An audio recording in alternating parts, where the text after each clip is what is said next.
Selamat datang kembali di langkah ke-13. Channel ini menyajikan pembahasan tentang berbagai kasus nyata, peristiwa tragis, hingga kisah yang jarang terungkap.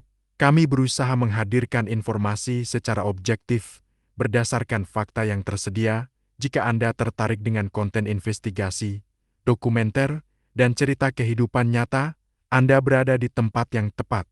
Oke, tanpa berlama-lama marilah kita bahas kasusnya.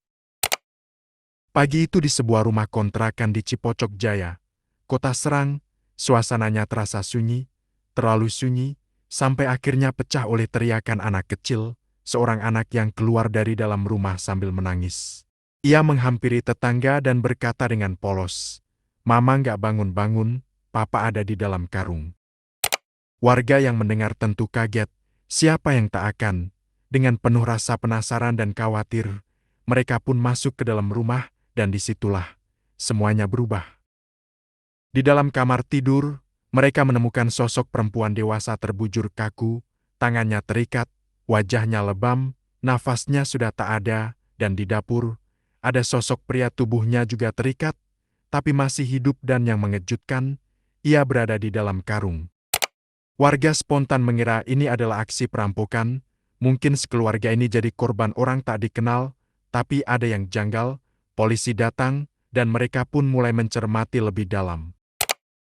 Barang-barang di rumah tak ada yang hilang, tak ada jejak pembobolan, tak ada kerusakan pintu depan, semuanya rapi, terlalu rapi untuk ukuran rumah yang katanya disatroni perampok. Dan saat polisi memeriksa lebih lanjut, seorang saksi yang tak terduga ikut bicara, anak korban sendiri, dengan polos ia berkata, "Papa masuk ke dalam karung sendiri, terus suruh aku bilang ke tetangga." Kalimat itu mengubah arah penyelidikan, pelan-pelan kebenaran terbuka, sosok pria dalam karung itu adalah Wadison Pasaribu, suami dari korban yang telah meninggal Pacui Sihombing, dan dialah dalang dari semua ini. Malam sebelum kejadian, mereka sempat bertengkar hebat, sudah bukan sekali dua kali, hubungan mereka memang dikabarkan sering tak harmonis, tapi malam itu, pertengkaran berubah menjadi kekerasan. Wadison memukul, membekap, bahkan mencekik istrinya sendiri hingga nyawanya tak tertolong. Setelah itu, ia merancang skenario, ia ikat tubuh istrinya, lalu menyamar jadi korban, ia masuk ke dalam karung, meminta anaknya mengetuk rumah tetangga, berharap semua orang percaya kalau mereka diserang perampok. Wah, sungguh luar biasa skenario yang dia buat. Tapi kenyataan memang tak bisa ditutup rapat-rapat. Polisi melihat lebih dari apa yang tampak, dan dalam waktu singkat, Wadison pun mengakui semua perbuatannya. Motifnya, diduga karena ingin menikah lagi, tapi ia tak ingin kehilangan hak asuh anak. Ia memilih jalan gelap yang merenggut nyawa istrinya dan menghancurkan masa depan anaknya sendiri. Kini, Wadison ditetapkan sebagai tersangka pembunuhan berencana.